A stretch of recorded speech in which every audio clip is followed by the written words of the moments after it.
और जीव मां के गर्भ में किस प्रकार आता है। कललम त्वेकरात्रेण पंचारात्रेण बुधबुधम। पिता के द्वारा मां के गर्भ में जब जीव आता है तो एक रात्रि में वो बलबुल के समान होता है, 5 दिन में वह बेर जैसा हो जाता है, जो बड़ा बेर होता है अंडाकार, ऐसा बन जाता है। फिर 1 महीने में इसके हाथ पैर निकलने चालू हो जाते हैं। 3 महीने में बेटा और बेटी जैसा बनना है वैसा बन जाता है। और फिर मां के उसमें गर्भ में ये पुष्ट होते होते इसको भूख प्यास सताने लगती है। पर आप्यायनी नाम की एक नाड़ी भगवान ऐसी फिट कर देते हैं कि मां के द्वारा किया हुआ आहार उस बच्चे को प्राप्त होने लगता है। पर कभी कभी मां तीक्ष्ण भोजन करती हैं, चटपटा। वो चटपटा पदार्थ जब इसके शरीर से टकराता है तो सर्वांगोत्थित वेदना, छटपटा जाता है, एकदम तड़फने लगता है। और इस प्रकार से इस जीव को 9 महीने तक बड़े कष्ट उठाने पड़ते हैं। फिर भगवान की याद करते हुए रोता है, प्रभु मुझे इस महा भयंकर नरक से बाहर निकालो। देहन्य देह विबदे जठराग्निनाश्रित विणमूत्र कूप पतितो भ्रशतप्त देह इच्छन्नितो विवसितुम गणयन् स्वमासान् निर्वास्यते कृपण धीर भगवान कदानु। भगवान से कहता है कि हे प्रभु, मलमूत्र के भांड में मैं पड़ा हुआ हूं, वो दिन कब आएगा जब इस नरक से मैं बाहर निकलूंगा। जब बिलखता है तब भगवान उसे मां के गर्भ से बाहर करते हैं। बाहर आते ही भगवान को भूल जाता है और दुनियादारी भूल करके फिर नौनते लकड़ी में ज्यों का त्यों रम जाता है, सारी बातें भुला देता है माया के प्रभाव से। मैं मेरे में फंस जाता है। सुखदेव जी कहते हैं, राजन इसी प्रकार ये जीव पुनरपि जननम पुनरपि मरणम पुनरपि जननी जठरे शयनम, बार बार जन्म लेता है, बार बार मरता है, बार बार मां के गर्भ में जाकर के भयंकर गर्भवास का कष्ट भोगता है। जब तक ये जीव भगवान के चरणों में मन नहीं लगाएगा, उनके चरणों का आश्रय नहीं लेगा, तब तक इसका इस जन्म मरण की व्याधि से छुटकारा मिलने वाला नहीं है। उपदेश सुन करके माता देवहूति आनंद मग्न हो गई और बोली, बेटा कपिल, तुम्हारे उपदेश का सार एक ही समझ में आया कि जिसकी वाणी में भगवान का नाम है वो चांडाल भी हो तो भी पवित्र हो जाएगा, और सर्वगुण संपन्न ब्राह्मण के घर में जन्म लेकर के भी जो जीव भगवान से विमुख हो गया वो अपना भी कल्याण नहीं कर सकता तो दूसरे का क्या कल्याण करेगा। मैया ध्यान में बैठ गई, मां का शरीर सरिता में बदल गया और भगवान मां से विदा लेके सागर के तट पर पहुंच गए। और आज भी कपिल भगवान गंगा सागर में विराजमान है। अब जो जनवरी आएगी 14 जनवरी तो मकर संक्रांति कहलाती है। मकर संक्रांति पर दूर दूर से लोग जाकर के वहां कपिल भगवान का दर्शन प्राप्त करते हैं। आज भी सागर के मध्य विराजमान है। बोल कपिल भगवान की जय। इस प्रकार से मनु महाराज की बेटी देवहूति का चरित्र सुनाया। अब कहते हैं बड़ी बेटी आकुति, इनका विवाह रुचि प्रजापति से हुआ। इनके घर में भगवान यज्ञ नारायण प्रकट हुए। और तीसरी सबसे छोटी बेटी प्रसूति, इनका विवाह दक्ष प्रजापति से हुआ। इनसे 16 बेटियां हुई। दक्ष ने 13 बेटी धर्म को ब्याह दी। धर्म की मूर्ति नामक पत्नी के गर्भ से भगवान नर नारायण ऋषि प्रकट हुए, जो आज भी बद्रीनाथ में विराजमान हैं। और एक बेटी अग्नि को ब्याही, जिनका नाम है स्वाहा देवी। इसलिए हवन में आहुति देते समय हम स्वाहा शब्द का प्रयोग करते हैं, क्योंकि अग्नि की पत्नी है स्वाहा। और एक बेटी दक्ष ने पितरों को ब्याही, जिन पितरों की बेटी का नाम है पत्नी का नाम है स्वधा। इसलिए पितरों को जल देते समय हम स्वधा शब्द का प्रयोग करते हैं। और एक बेटी सती जिनका विवाह हुआ महादेव शंकर के साथ, परंतु सती के कोई संतान नहीं हुई। क्यों नहीं हुई? क्योंकि महादेव का अपमान दक्ष ने अपने यज्ञ में किया, तो दुखी होकर सती ने शरीर ही त्याग दिया। विदुर जी चौंके और बोले, महाराज दक्ष ने ऐसा क्या कर दिया जिसके कारण माता सती को शरीर त्यागना पड़ा? विस्तार से सुनाइए। तब सुखदेव जी कहते, जिस समय भोले बाबा की पत्नी देवी सती हैं, इधर ब्रह्मा जी ने दक्ष को प्रजापति का पद प्रदान किया। प्रजापति का पद इंद्र से भी ऊंचा होता है, तो बहुत बड़ा पद। और जितने ऊंचे पद पे जाओ उतना ही स्वागत सत्कार ज्यादा होता है। दक्ष जब प्रजापति बने तो सारा देव मंडल उनके स्वागत में आ गया। महाराज हम आपका स्वागत समारोह मनाना चाहते हैं। दक्ष ने कहा कोई बात नहीं, मना लो। तो बहुत बड़ी सभा लगी जिसमें देवता महात्मा सब इकट्ठे हुए।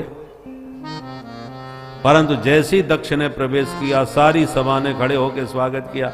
आइए आइए महाराज, स्वागत है आपका, बधाई हो बधाई हो। सभी तो खड़े हो गए, पर 3 लोग बैठे रहे। तो दक्ष का ध्यान गया, ये 3 कौन बैठे हैं? ब्रह्मा जी पर ध्यान गया, अरे ये तो पूज्य पिताजी हैं हमारे, चलो बैठे रहने दो। फिर भगवान नारायण पर ध्यान गया, अरे ये भी हमारे दादाजी हैं, कोई बात नहीं, बैठे रहने। पर जैसे ही तीसरे सदस्य भगवान शंकर को देखा, सोई मूड खराब हो गया। ये तो मेरा दामाद है, अपनी बेटी मैंने इसको ब्याही है, इसने खड़े होके स्वागत क्यों नहीं किया मेरा? भयंकर मूड खराब हो गया और दक्ष ने अपनी गद्दी पर आती भाषण चालू कर दिया।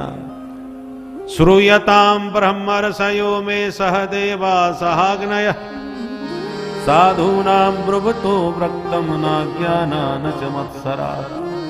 सारी सभा सावधान होकर के सुने। सभ्य समाज में किसी असभ्य अशिष्ट व्यक्ति को कभी नहीं बुलाना चाहिए, नहीं तो सारी सभा की मर्यादा भंग हो जाती है।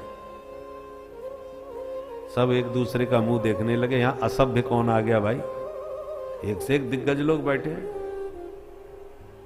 दक्ष ने कहा इधर उधर क्या देख रहे हो, ये शंकर तुम्हें दिखाई नहीं पड़ रहा? राम राम राम, एक सामान्य व्यवहार है। सभापति के आने पर सभासदों को खड़ा होना कर स्वागत करना चाहिए। मैं अपने स्वागत सम्मान का भूखा नहीं हूं, पर इस मर्यादा का कोई अतिक्रमण करे ये मुझे सहन नहीं होता। इसको मर्यादा का क्या गान? 24 घंटे भूत प्रेतों को संग में घूमता है। एक ने कहा ऐसे मत बोलो, आपके दामाद हैं, जमाई साहब है। जब आपने बिटिया ब्याही थी तब ये दोस्त दिखाई नहीं पड़े थे कि आपको? दक्ष और गर्म हो गया, ये मेरा दामाद? पूछिए, पिताजी बैठे हमारे ब्रह्मा जी, इन्होंने कहा इसलिए मुझे अपनी बेटी ब्याहनी पड़ी, बाप की बात रखने के लिए, नहीं तो मुझे इसकी सूरत पसंद नहीं। अरे कहां मेरी मृगलोचनी बेटी सती और कहां ये बंदर जैसी आंख वाला शंकर? गृहीत्वा मृगसावाक्षा पाणिम मरकट लोचना। जब भगवान शंकर को मरकट लोचन कहा, बंदर जैसी आंख वाला, तो भोले बाबा तो कुछ नहीं बोले, पर नंदीश्वर का मूड खराब हो गया। नंदीश्वर ने भोले बाबा से कहा, भोलेनाथ देखो ये कुछ ज्यादा ही बोल रहे हैं, या तो आप इनको शांत करो, नहीं तो हमको आदेश दो, 2 मिनट में इनकी बोलती बंद करूं। भोलेनाथ मुस्कुरा के बोले कोई बात नहीं, जो हुआ सो हुआ। अरे कोई और नहीं है, ये हमारे ससुर साहब हैं, और बेटा ससुराल की गाली सबको सुननी पड़ती है। आज हम भी सुन रहे हैं, थोड़ा तुम भी सुन लो भाई। अब ससुराल वाली बात आई तो नंदीश्वर बेचारे शांत, कोई बात नहीं। परंतु आप किसी को गाली दो और सुनने वाला बड़ी मस्ती के साथ सुने तो और ज्यादा मूड खराब होता है। इतना क्रोध आ गया दक्ष को, ये गाली देते देते शंकर जी को शाप ही दे दिया। मैं शिव शंकर को शाप देता हूं, आज के बाद किसी यज्ञ में इसे भाग न दिया जाए। ये बात सुनी तो नंदीश्वर भयंकर क्रोधित हो गए, तिल मिला के खड़े हो गए। बोले, ए प्रजापति, पद के मद में महादेव की महिमा सर्वथा भूल गए। जब से आए हो बड़बड़ाए जा रहे हो। मैं भी साफ देता हूं तुमको बकरे का ही मुंह लग जाए। तो दक्ष के पक्ष में भृगु जी खड़े हो गए। हे नंदीश्वर, ससुर दमाद की आपसी लड़ाई तू बीच में क्यों बोला? मैं भी साफ देता हूं शिव जी के गण सब पाखंडी हो जाएं। तो शिव जी के गण सब नाराज हो गए। हे बुढ़े बाबा, हमको पाखंडी बोलता है? हम भी साफ देते हैं तेरे जैसे चाटुकार ब्राह्मण भिखमंगा हो जाएं, सर्वभक्षी हो जाएं। भोले बाबा ने देखा ये स्वागत समारोह हो रहा है या साप समारोह हो रहा है। सब एक दूसरे पर बरस रहे हैं, जो मन में आवे सो बोल रहे हैं, और सब गड़बड़ हमारी वजह से हुआ है, तो चलो हम ही यहां से खिसक जाते हैं।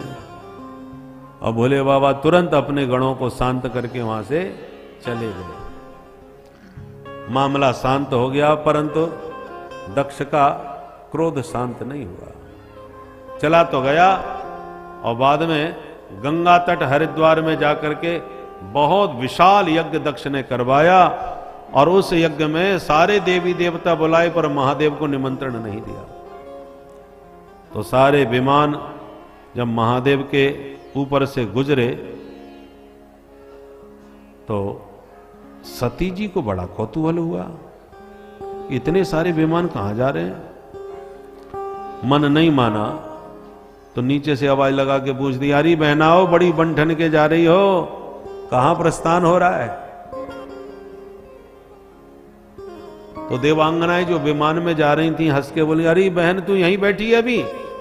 तेरे मायके में तेरे पिताजी ने कितना जोरदार यज्ञ किया है, सारी दुनिया वहां उमड़ रही है, और तू अभी ससुराल में ही जमी बैठी है। सुन के सती जी के आश्चर्य का ठिकाना नहीं। मेरे मायके में महोत्सव है और मुझको पता ही तक नहीं, ये कैसे हो गया? अब तो सती जी ने कहा, ठीक है बहन तुम चलो, मैं भी बस निकल ही रही हूं। यूं कह के बात को बनाई, परंतु सती जी के मन में भयंकर दुविधा। भोले बाबा को मनाती हुई सती जी ने निवेदन किया, भोलेनाथ तनिक ऊपर देखोगे? भोले बाबा ने कहा, क्या बात है? बोले, देखो ये कितने विमान जा रहे हैं, पता है ये कहां जा रहे हैं? आपकी ससुराल में जा रहे हैं, क्योंकि आपके ससुर साहब ने बहुत जोरदार यज्ञ किया है। भोलेनाथ ने कहा, हाँ देवी मुझे मालूम है, मुझे पता है। बोले, आपको पता है तो आप तैयार क्यों नहीं हो रहे? भोलेनाथ ने कहा, क्यों, हमारे लिए कोई चिट्ठी आई थी क्या? सती जी ने कहा, देखो चिट्ठी तो नहीं मिली, परंतु भेजी तो जरूर होगी। जब इतने देवताओं को निमंत्रण दिया तो महादेव को कैसे छोड़ सकते हैं? भोलेनाथ ने कहा, हमको मालूम है चिट्ठी भेजी ही नहीं है। बोले, आपको कैसे मालूम? तब भोले बाबा ने पूरी कहानी सुनाई। उस दिन तुम्हारे पिता के स्वागत में हम खड़े नहीं हो पाए, इसी कारण तुम्हारे पिताजी ने जम को हमको गालियां दी। और देवी एक बात कहूं, स्वानाम यथा वक्रधियां दुरुक्त भीर देवाने संतप्यति मर्मताडितः। देखो, कोई बाण चला दे तो बाण का घाव तो समय रहने पर ठीक हो जाता है, पर बाणी का जो घाव लगता है वो दिन रात चुभता रहता है, वो कभी ठीक नहीं होता। जब भी वो कड़वे वचन याद करो तभी वो दर्द देने लगते हैं। तो मैं उन बातों को भुलाना चाहता हूं देवी, इसलिए जो हुआ सो हुआ, अब हम ना जाएंगे और न हम चाहेंगे कि तुम वहां जाओ। सती जी ने कहा, ओहो, तो इतने दिनों से अनबन चल रही है, हमें कुछ पता ही नहीं। भोले बाबा से हम गृहस्थों को सीखना चाहिए। क्या? भरी सभा में ससुर जी ने इतनी गालियां दी भगवान भोलेनाथ को, पर आज तक सती जी से कभी चर्चा नहीं करी महादेव ने। वहां की बात वहीं छोड़ी। हम लोग क्या करते हैं, ससुराल में कहीं से भी किसी से भी कोई नेक कसर पड़ जाए तो वो सारी कसर का कोप हम घर में आके उतारते हैं देवी जी के ऊपर। तो बाहर की बात बाहर छोड़ के ही घर में आना चाहिए। महादेव ने कुछ नहीं बताया, आज परिस्थिति आई तब बताना पड़ा। सती जी ने कहा ठीक है, यदि आपने निर्णय ले लिया कि आप नहीं जाओगे तो मुझे आज्ञा दो, मैं ही जाके बात संभाल लूंगी। भोलेनाथ ने कहा हमें तुम्हारा जाना उचित नहीं लग रहा, बाकी जो तुम्हें अच्छा लगे सो करो। और यूं कह के बाबा ने तो आंख बंद कर ली। अब सती जी धर्म संकट में, कभी बाहर जाएं कभी भीतर आए, निष्क्रामती निर्विशति द्विधा ससा। अंत में फैसला किया कि मैं जाऊंगी। जब सती जी दूर तक निकल गईं, तब भोले बाबा ने अपने गणों से कहा जा रही हैं तो तुम जाओ, इन्हें आदर के साथ छोड़ के आओ। तो सारे रुद्रगण बोले माता जी हम भी चलें? बोले चलो। बोल सती महारानी की जय। भूत प्रेतों की मंडली के साथ सती जी चल पड़ी और जैसे ही पहुंची तो किसी भी सदस्य ने सती जी को ना प्रणाम किया ना राम राम। सती जी इधर से आ रही हैं तो इधर मुंह फेर के खड़े हो गए। सच्चे मन से यदि गले लगाया तो केवल उनकी माता जी ने। सादर भला ये मेरी एक माता, सादर भला ये मेरी एक माता, भगनी मेरी बहुत मुस्काता, भगनी मेरी बहुत मुस्काता, सादर भला ये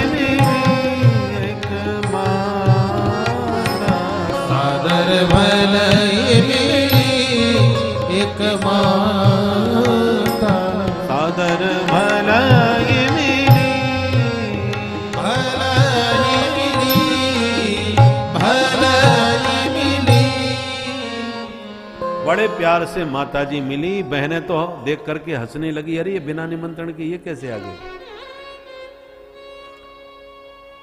दक्ष ने सती को देखा तो मुंह फेर लिया। सती जी अपना अपमान भी सहन कर गई, पर जब यज्ञशाला पर दृष्टि उनकी गई तो अरुद्र भागम तम अवेक्ष चाध्वरम, यज्ञ में सबके हिस्से रखे नजर आए पर महादेव का कहीं नाम नहीं, कोई स्थान नहीं, कोई स्थान नहीं। अब सती जी से सहन नहीं हुआ, एकदम क्रोध में भर गई और बोली प्रजापति तुम्हें पद का इतना मद हो गया कि महादेव की महिमा भूल गए। मुझे आपसे पिता कहने में लाज लगती है और आज मुझे पता चला है कि तुम शिव द्रोही हो। 2 अक्षर का नाम शिव एक बार किसी की वाणी से निकले तो सारे पाप भस्म हो जाते हैं। ऐसे मंगल मूर्ति कल्याण निधान भगवान शिव से तुम्हारे अतिरिक्त कौन द्रोह करेगा। शिव द्रोही से मैं नाता नहीं रख सकती, और जब तक मेरा शरीर रहेगा लोग दक्ष कुमारी कह के ही बुलाएंगे। तुमसे नाता तभी टूटेगा जब ये मेरा शरीर छूटेगा। और यों कह के माता सती ने योगाग्नि में अपना शरीर तुरंत त्याग दिया। बोलो सती महारानी की जय। अब तो भूत प्रेत नाराज होके उपद्रव मचाने लगे, पर यज्ञाचार्य भृगु जी ने ऐसा मंत्र छोड़ा कि सारे भूत प्रेतों को मार पीट के वहां से भगा दिया। परंतु नारद जी दौड़े दौड़े गए भगवान शंकर के पास। भोलेनाथ गजब हो गया, क्या हुआ? बोले महाराज जैसे हम थे वैसे ही आप हो गए। मतलब? बोले मतलब ये है कि माता सती गई थी ना अपने पिताजी से मिलने के लिए, वो दुष्ट दक्ष ने अपनी बेटी को गले तो लगाया नहीं, उसको देखते ही नाराज होकर के इतना जोड़ का धक्का मारा कि बेचारी हवन कुंड में गिर गई। संवाददाताओं की अपनी अपनी शैली होती है और खबर कैसी चटपटी रोचक बनाई जाए। नारद जी ने ऐसी चटपटी खबर बना के सुनाई कि महादेव का भयंकर मूड खराब हो गया। सती ने शरीर त्याग दिया, ये सुन करके महादेव ने अपनी जटा उखाड़ के पटक दी। जटा में से वीरभद्र प्रकट हो गए। महादेव ने कहा वीरभद्र दक्षम सयज्ञम जहि, दक्ष को यज्ञ सहित समाप्त कर दो। इतना सुनते ही क्रोध में भरे वीरभद्र चले कराल दृष्टो ज्वलदग्नि मूर्धज कपाल माली विवदा योधा योधा। भयंकर तूफान बन के चले, असंख्य भूत प्रेतों की भीड़ इनके पीछे चल पड़ी।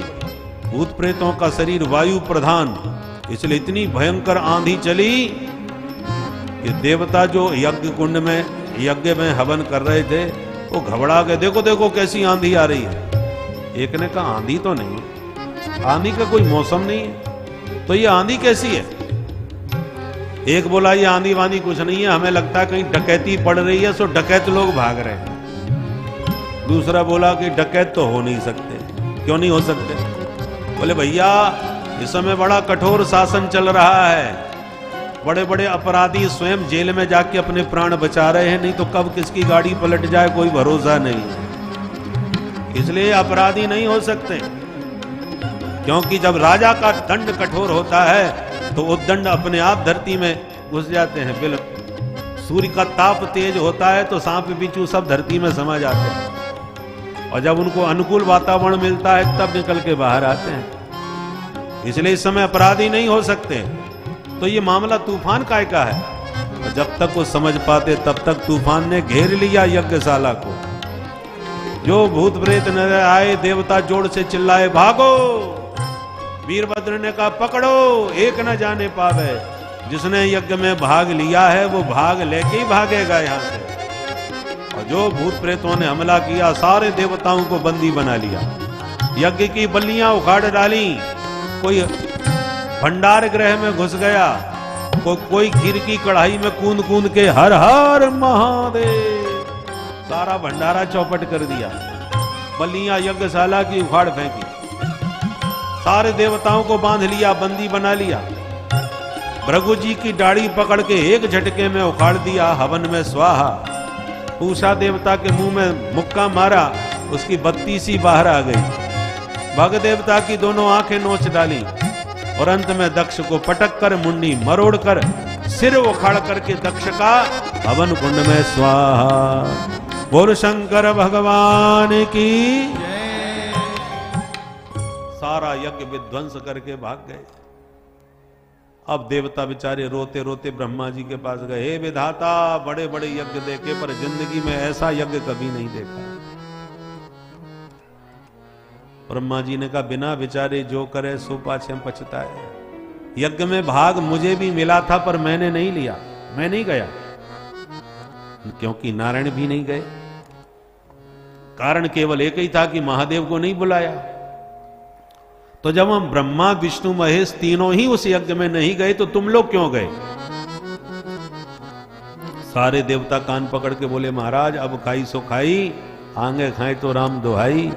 सौगंध खाते हैं दोबारा आपके बिना हम कहीं नहीं जाएंगे। तब ब्रह्मा जी ने कहा जाओ पहले महादेव से माफी मांगो, तुमने अपराध किया है। देवता बोले वहां बिल्कुल नहीं जाएंगे। क्यों? बोले उन्हीं के गणों ने हमारी दुर्दशा कर दी, आप उन्हीं के पास वापस भेज रहे हो, अब की बार वो हमें जिंदा नहीं छोड़ेंगे। ब्रह्मा जी ने कहा डरो मत, महादेव जितनी जल्दी नाराज होते हैं उतनी जल्दी प्रसन्न भी होते हैं। अच्छा चलो मैं चलता हूं तुम्हारे साथ। तब हिम्मत करके देवता ब्रह्मा जी के पीछे पीछे चल पड़े। किंतु जैसे ही महादेव ने ब्रह्मा जी को देखा, खड़े होकर प्रणाम करके उन्हें आसन दिया। देवताओं ने तुरंत चरण पकड़ लिए और सारे देवता मिलकर स्तुति करने लगे।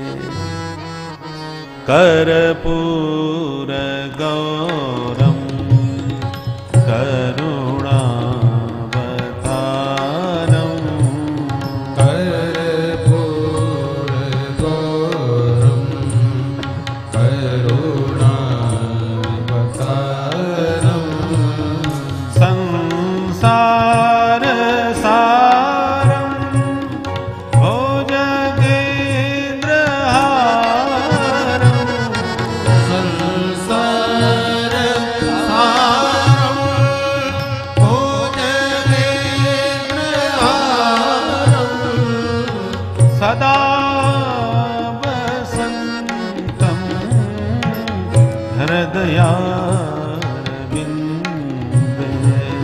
सदा वसन्तं हृदयारविन्दे भवं भवानी सहितं नमामि भवं भवानी सहितं नमामि कर्पूर गौरम कर्पूर गौरम कर्पूर गौरम। महादेव प्रसन्न हो गए। कहो भाई कैसे आना हुआ? ब्रह्मा जी कुछ बोलना चाहते थे परंतु दाढ़ी नहीं, तो दाढ़ी पर हाथ फेरना चाहते थे, हाथ रख के ही रह गए, कुछ बोले नहीं, बार बार इशारा करें। ब्रह्मा जी ने कहा भोलेनाथ ये यज्ञ में अपनी दाढ़ी गंवा चुके हैं और बिना दाढ़ी के रह नहीं पा रहे, कृपा करके इनको दाढ़ी दे दो। भोले बाबा ने कहा पूरी दाढ़ी तो अब नहीं देंगे, और आप कह रहे हो तो चलो फ्रिंज कट, छोटी छोटी दाढ़ी इनको आगे आगे बकरे जैसी दाढ़ी लग जाएगी। ठीक है महाराज। पूषा देवता ने मुंह दिखाया, एक भी दांत नहीं बचा महाराज, पूरा वेदांती बना दिया। भोले बाबा ने कहा कि चलो कोई बात नहीं, दांतों की जरूरत नहीं पड़ेगी, तुम सत्तू घोर घोर के पिया करो, बिना दांत के काम चल जाएगा। भग देवता ने कहा मेरी दोनों आंखें फूट गई। भोले बाबा ने कहा तुम मित्र की दृष्टि से देख पाओगे, हमारा आशीर्वाद है। तब सबने मिलकर कहा महादेव उस यज्ञ को भी सफल कर दो। भोले बाबा ने कहा यज्ञ में हमारा कोई स्थान नहीं। तब सबने मिलकर कहा महाराज एक हमने निर्णय लिया है आज। क्या? ए सते रुद्र भागोस्तु यदुच्छिष्टो दुरस्य वै। जो भी अवशिष्ट सामग्री होगी वो सब आपका ही भाग होगा।